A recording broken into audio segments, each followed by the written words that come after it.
It's January 19th, 2026. Lunchtime in Kabul, Afghanistan.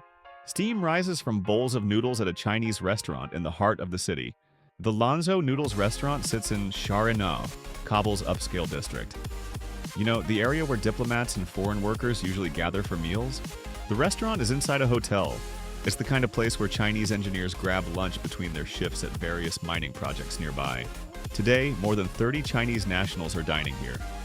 Women, children, workers. Just an ordinary Monday lunch. Nothing unusual, nothing threatening. Yet, then, boom! The explosion rips through the restaurant. In an instant, steam and noodles turn into smoke, chaos, screaming, and blood everywhere around them. People running in panic, screaming for help. Dust and debris covering everything. The calm lunch has become a war zone in just seconds. Emergency hospital nearby receives the casualties within minutes. 7 dead bodies arrive. 13 wounded. Some still fighting desperately for their lives in critical condition. But here's the thing you need to understand. This wasn't random violence, this was calculated. This explosion had a very specific target in mind. Can you guess what made this particular restaurant so special that someone would plan to blow it up with a suicide bomber? Let me give you the confirmed facts first. No speculation yet. Just what we know for sure happened on that day in Kabul. Location: Shahrinagh District, Central Kabul. The restaurant was inside a hotel, jointly owned by Afghan business partners and Chinese nationals together. January 19th, 2026 afternoon. A suicide bomber walks in calmly, wears an explosive vest underneath his clothes, detonates it inside the crowded restaurant. The death toll: at least 7 people dead, over a dozen wounded. Among them, Chinese nationals, Afghan staff, women, innocent children eating lunch. China's foreign ministry confirms the numbers. 1 Chinese national killed, 5 Chinese nationals injured. They immediately demand answers from the Taliban government. Hours later, Islamic State Khorasan Province, ISK, claims responsibility for the attack. They post their statement on their unpack news agency online. ISK's statement is crystal clear. We specifically targeted Chinese nationals. They say it's revenge for China's treatment of Uyghur Muslims in Xinjiang. Now here's what makes this really important. This happened in Taliban-controlled Afghanistan. The Taliban had promised security. They promised safety to all foreigners. Shahrinagh is supposed to be one of Kabul's safest areas, heavily guarded. The place where embassies and important government buildings are located, yet somehow a suicide bomber walked right in. Past all the checkpoints, past all the armed guards, straight to his target without being stopped. The Taliban's Interior Ministry spokesperson tries desperately to reassure everyone. Says they'll catch the perpetrators, says security throughout the country is ensured. But you know what? Words are pretty cheap when bodies are still being counted and families are still identifying their loved ones. So here's the obvious question. Was this a one-off attack? An isolated incident? Or is there a bigger pattern we should see? Let me take you back in time. December 2022, same city, Kabul.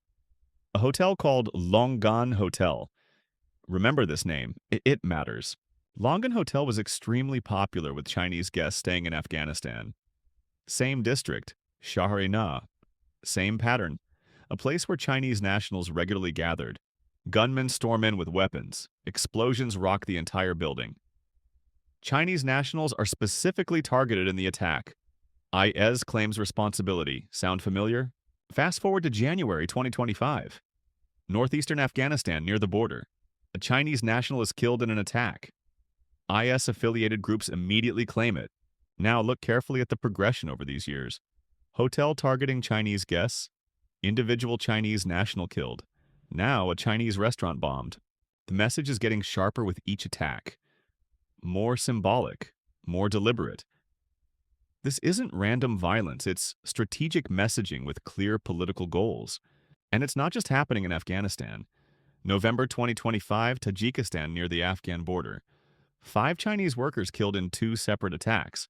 Tajik authorities say the attacks originated from Afghan territory across the border.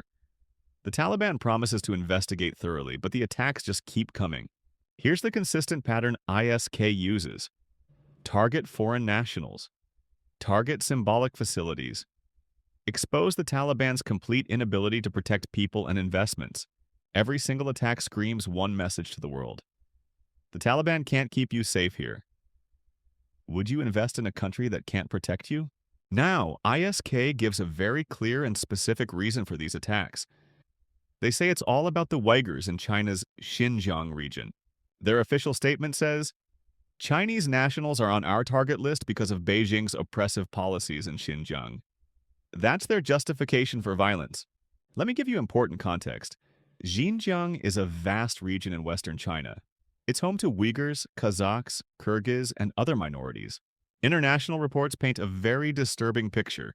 The UN Human Rights Office assessed serious human rights concerns and potential international crimes in Xinjiang. Human Rights Watch and Stanford Clinic documented what they describe as arbitrary detention, torture, forced disappearances. They say it's widespread and systematic.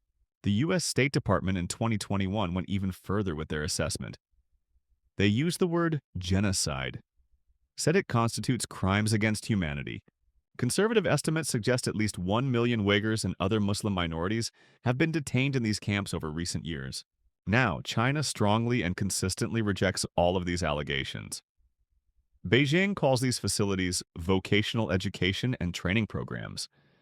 They say it's anti-terrorism. China says Western claims are complete lies specifically designed to undermine China's stability and development. They deny genocide. They deny any systematic abuse. So you've got two completely competing narratives here.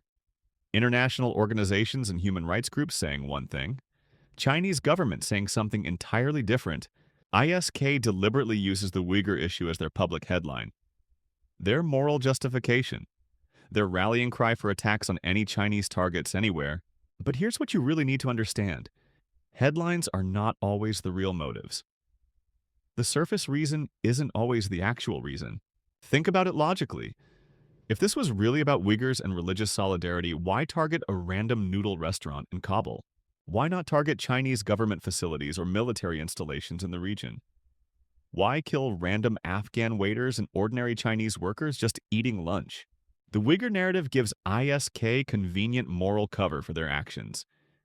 It's the story they sell publicly, but the real target? That's something else entirely. Let me show you what's really happening here beneath the surface. This isn't just about China or Uyghurs, it's about shaking the Taliban regime. See, the Taliban has been selling one consistent story since they seized power in August 2021. What's their main selling point to the world?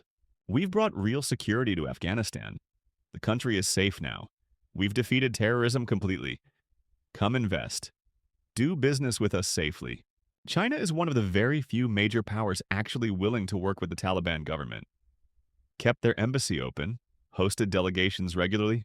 In July 2021, even before the Taliban takeover was fully complete, China met with senior Taliban leaders in the city of Tianjin. China's Foreign Minister Wang Yi personally sat down with Mullah Abdul Ghani Baradar. They talked about cooperation, investment opportunities, and crucial security guarantees. The Taliban promised to protect all Chinese interests in Afghanistan, promised to prevent any terrorist groups from using Afghan soil against China or Chinese citizens. China has significant mining interests in Afghanistan. The Mez Ainak copper mine, oil exploration in the Amu Darya Basin, valuable lithium deposits everywhere. Afghanistan sits on mineral wealth potentially worth trillions of dollars in total value. China desperately wants access. The Taliban desperately needs investment. Perfect match, right? Not if people keep dying in attacks. Every single attack on Chinese nationals raises the risk premium significantly, makes investors extremely nervous about commitments. After the Taliban took power, China appointed a new ambassador to Afghanistan in a significant diplomatic move. The Taliban celebrated this as international recognition. In 2023, the Taliban announced that China had accepted their ambassador in Beijing. Another important step toward gaining legitimacy and international acceptance, every Chinese engineer working in Afghanistan sends a powerful message to the world. This government can be trusted. This country is becoming stable. Every dead Chinese engineer sends the exact opposite message to potential investors. The Taliban can't protect you. Afghanistan is still complete chaos and danger. For ISK, this is absolutely brilliant strategy on multiple levels. They don't need to defeat the Taliban militarily, just destroy their credibility completely. Show the entire world that the Taliban can't even protect a simple restaurant in their safest district. Can they actually run a functioning state? ISK and the Taliban are bitter rivals competing for power. Both claim to be the true Islamic authorities. Both want to control Afghanistan completely. The Taliban has widespread local support, controls territory, runs the government effectively. ISK doesn't have any of those crucial strategic advantages right now. So ISK uses spectacular, high-profile attacks to stay relevant in the news, to prove they're still a force, still dangerous, still worth paying attention to. Targeting Chinese nationals accomplishes 3 strategic goals at once for ISK. Let me break down each one of them for you carefully. Goal number 1. Embarrass the Taliban publicly. Show the world their security promises are completely empty. Make foreign partners seriously reconsider their investments. Goal number 2. Increase the cost of doing business with the Taliban dramatically. Every attack makes China demand more security resources, more protection. Goal number 3. ISK branding and recruitment. We're still here fighting. We still matter in this war. We can strike anywhere, anytime. The Uyghur narrative? That's just the attractive packaging for international audiences. The actual product inside is destroying Taliban legitimacy and credibility completely. Think about it from China's practical perspective. You want Afghanistan's valuable minerals, but every single project needs expensive armed guards now for protection. Your workers are genuinely scared for their lives. Your companies are hesitant to commit resources. The investment you promised? Maybe reconsider the entire timeline. Security analysts have clearly said conditions for huge investments simply do not exist in Afghanistan due to persistent instability. ISK wants exactly that narrative. The real battlefield here isn't just about ideology or religion. It's about legitimacy, international recognition. Who can actually claim to govern Afghanistan effectively? So how did China react to this devastating attack on their citizens? Let's look carefully at the official response from Beijing. January 20th, Foreign Ministry spokesperson Guo Jikun holds a press conference in Beijing. His tone is measured, diplomatic, but unmistakably firm underneath. 1 Chinese national killed, 5 wounded in the attack.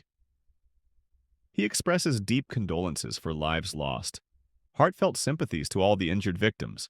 Then comes the firm demand. China makes urgent representations to the Afghan authorities.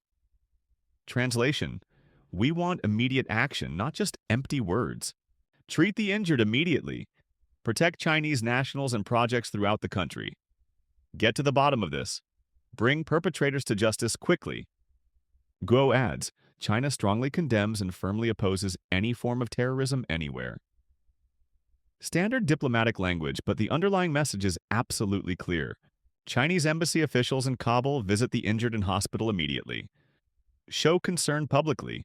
Document the damage carefully. Gather evidence for future actions. Then comes the critical travel advisory. Chinese nationals should not travel to Afghanistan in the near future for any reason whatsoever. For those already working there, take extra precautions immediately, step up security measures, depart high-risk regions as soon as possible without delay. Notice what's happening here? China is fundamentally recalibrating its entire Afghanistan strategy. The cost-benefit analysis is shifting dramatically. The risk is becoming too high. China's response has 3 distinct layers: grief and sympathy for the victims, firm demands for accountability, protective measures for all remaining nationals. But underneath all this diplomatic language, there's a cold calculation happening. Is Afghanistan worth it anymore? Can the Taliban actually deliver on their promises? Every dead Chinese national makes that calculation harder and more negative. Investment becomes far less attractive when it comes with body bags and funerals. So what happens next in this complex situation? Let me tell you what to watch for carefully. Not predictions, just important indicators to monitor. Watch carefully for repeat attacks on Chinese interests. Will ISK target more Chinese facilities? Restaurants, hotels, mining sites, infrastructure projects? Watch the Taliban's actual response beyond words. Do they actually arrest anyone involved? Increase security visibly? Or just issue more empty statements? Watch Chinese corporate behavior very closely. Do Chinese companies slow down projects significantly? Pull workers out permanently? Demand military-level protection for everyone? Watch ISK propaganda channels online. Will they amplify the Uyghur narrative further? Use it actively to recruit? justify and announce more attacks. Watch China-Taliban diplomatic contacts carefully. High-level meetings continuing, economic cooperation announcements, or visible cooling of relations and reduced engagement. The Mez Aynak copper mine has been completely stalled since 2007 due to security concerns. Will this latest attack delay it even further? Pakistan has also complained loudly about Afghanistan becoming a dangerous hub for terrorists. Will regional pressure on the Taliban increase significantly? These are the threads to pull carefully. Each one tells part of the bigger story unfolding. Watch them all to understand what's really happening. Let me bring this back to that restaurant one more time. January 19th, 2026. Steam rising from noodle bowls. Ordinary people eating lunch. ISK says publicly this was about Uyghurs, about religious solidarity, about fighting Chinese oppression of Muslims. That's their official narrative to the world. But the real battlefield might actually be Afghanistan's legitimacy and international recognition, and China's calculated bet on the Taliban government surviving. Here's the question I'll leave you with today. If you can't protect investors in your safest district, can you really run a state? The Taliban says absolutely yes, they can. ISK is determined to prove them wrong publicly, and Chinese nationals are caught directly in the middle. That's the complete story of the Kabul restaurant bombing. Not just an attack, a message, a strategy, a battle for legitimacy and power. What do you think after hearing all of this? Is this really about Uyghurs, or is it about something much bigger happening? That's today's story. Thanks for listening and thinking about this with me. See you next time with another story